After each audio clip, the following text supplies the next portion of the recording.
Welcome to YouTube channel YRS class में एक बार फिर से आप सभी लोगों का बहुत बहुत स्वागत है। जैसा कि दोस्तों इसके पहले के वीडियो में मैंने आप लोगों को चैप्टर नंबर 1 रसायन विज्ञान में जो आपका है रासायनिक अभिक्रिया एवं समीकरण, तो दोस्तों इसमें मैंने इसके पहले के वीडियो में 4 पार्टों में अच्छे तरीके से वीडियो बना दिया था। अगर आपने वो वीडियो नहीं देखे हैं तो नीचे लिंक दिया गया है, वहां जाकर आप इस वीडियो को अच्छे तरीके से देख सकते हैं। आइए दोस्तों आज हम पढ़ते हैं रासायनिक समीकरण किसे कहते हैं। दोस्तों इसमें लिखेंगे और समझेंगे रासायनिक अभिक्रियाओं को उनके प्रतीकों और अणुसूत्र के माध्यम से प्रकट करने पर जो समीकरण प्राप्त होती है उसे रासायनिक समीकरण कहते हैं। यानी दोस्तों रासायनिक अभिक्रियाओं को उनके प्रतीकों और अणुसूत्र के माध्यम से लिखने पर जो समीकरण प्राप्त हो जाता है उसे दोस्तों हम क्या कहते हैं, रासायनिक समीकरण कहते हैं। जैसे दोस्तों Mg क्या है, एक आपका तत्व है। संकेत क्या है दोस्तों, Mg का मतलब दोस्तों मैग्नीशियम होता है। अब दोस्तों मैग्नीशियम का संकेत होता है Mg और दोस्तों इसका सूत्र होता है क्या, 2Mg हो जाएगा। यहाँ से दोस्तों यहाँ से प्रतीक क्या है, O क्या है, ऑक्सीजन है। तो दोस्तों जो ऑक्सीजन है उसका प्रतीक O होता है। दोस्तों सूत्र होता है ऑक्सीजन का O2 होता है। अर्थात दोस्तों यहाँ से मैग्नीशियम की क्रिया ऑक्सीजन से कराने पर मैग्नीशियम ऑक्साइड प्राप्त होता है।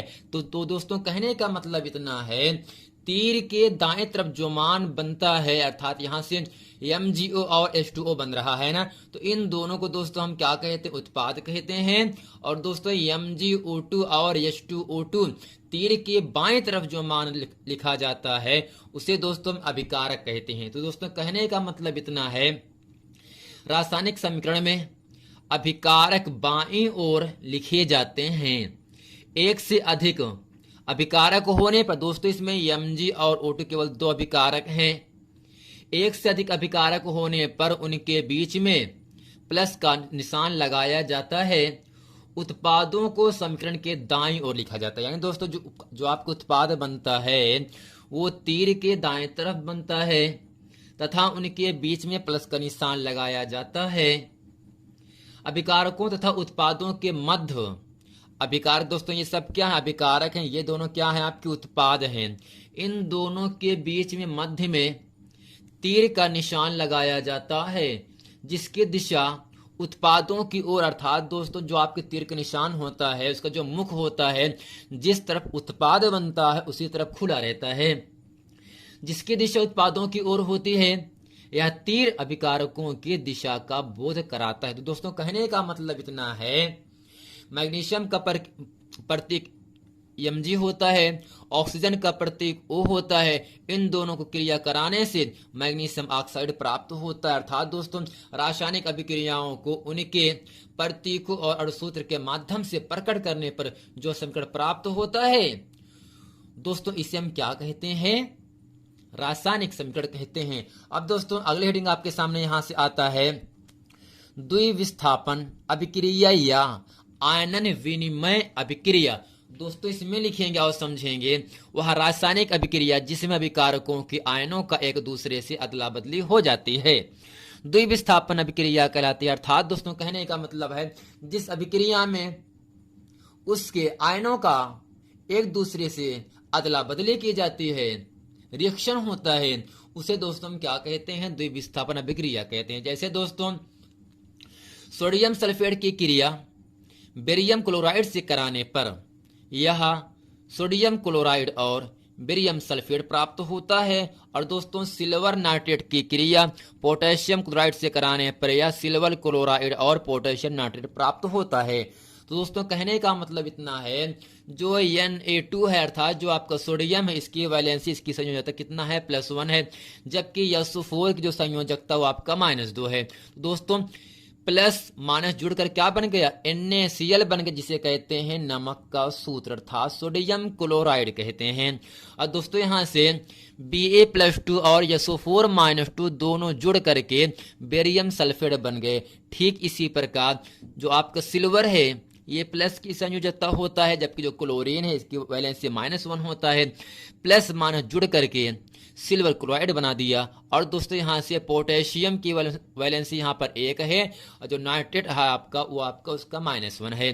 तो पोटेशियम नाइट्रेट से क्रिया करके पोटेशियम नाइट्रेट बना लिया। तो दोस्तों जो जो आपका समीकरण बन रहा है ये, इसमें जो अभिकारक हैं उस अभिकारक में आयनों का आदान प्रदान हो रहा है, प्लस माइनस से जुड़ करके NaCl बन गया और यहाँ से +2 और -2 दोनों जुड़कर क्या बन गया दोस्तों, BaSO4 बन गया।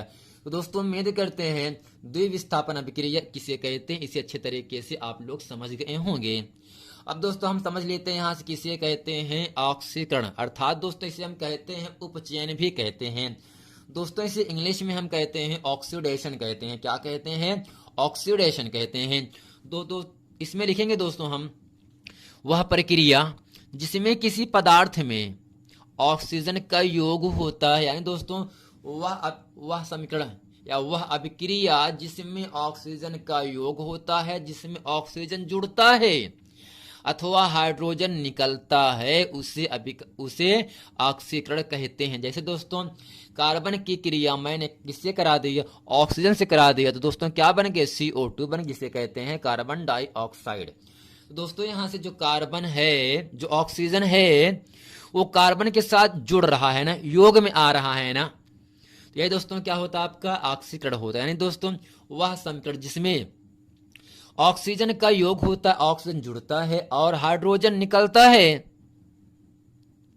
उसे दोस्तों हम कहते हैं ऑक्सीकरण कहते हैं। अर्थात दोस्तों यहाँ से सल्फर की क्रिया ऑक्सीजन से कराने पर SO2 बन गया, अर्थात दोस्तों यहाँ से जो आपका ऑक्सीजन है वो सल्फर के साथ जुड़ करके SO2 बना लिया। दोस्तों इसमें हो क्या रहा है, इन दोनों समीकरण में ऑक्सीजन कार्बन के साथ जुड़ रहा है, ऑक्सीजन जो है वो सल्फर के साथ जुड़ रहा है। अगर दोस्तों जुड़ रहा है, ऑक्सीजन योग हो रहा है, तो इसे हम क्या कहते हैं, उपचयन या ऑक्सीकरण कहते हैं। अब दोस्तों अगली हेडिंग आपके सामने यहां से आता है अपचयन, जिसे कहते हैं दोस्तों रिडक्शन कहा जाता है। वह प्रक्रिया जिसमें किसी पदार्थ में हाइड्रोजन का योग होता है अथवा ऑक्सीजन निकलता है, उसे अपचयन की अभिक्रिया कहते हैं। जैसे दोस्तों आपके सामने हम समझा सकते हैं, वह प्रक्रिया जिसमें किसी पदार्थ में अभिकारक में हाइड्रोजन का योग होता है। क्या दोस्तों, वह प्रक्रिया जिसमें पदार्थ में हाइड्रोजन जुड़ता है अथवा ऑक्सीजन निकलता है। ठीक दोस्तों, ऑक्सीकरण का जो विलोम होता है वो आपका अपचयन के अंतर्गत जाता है। दोस्तों ऑक्सीकरण में होता क्या है, ऑक्सीजन जुड़ता है, हाइड्रोजन निकलता है, लेकिन इसमें क्या होगा, हाइड्रोजन जुड़ता है लेकिन ऑक्सीजन निकलता है, उससे अपचयन अभिक्रिया कहते हैं।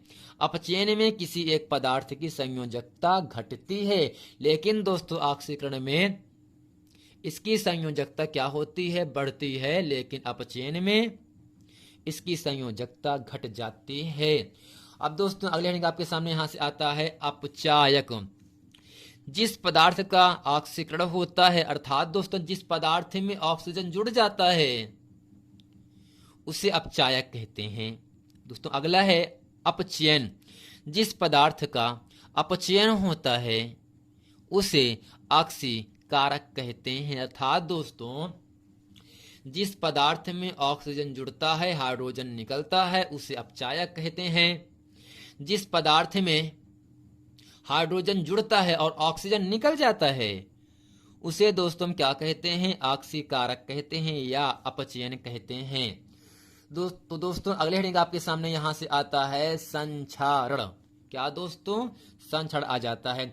दोस्तों इसमें लिखेंगे, तो दोस्तों यहां से लिखेंगे, कुछ सक्रिय धातुएं ऑक्सीजन, नमी, अम्ल, क्षार आदि के संपर्क में आकर धीरे धीरे नष्ट होती हैं। इस प्रक्रिया को संक्षारण कहते हैं। जैसे लोहे में जंग लगना। तो दोस्तों होता क्या है, जब लोहे को हम नमी की अवस्था में रखते हैं, अर्थात बारिश के मौसम में बाहर रख देते हैं, तो धीरे धीरे उस लोहे में जंग लग जाता है। तो दोस्तों लोहे में जंग लगना एक आपका संक्षारण के अंतर्गत जाता है।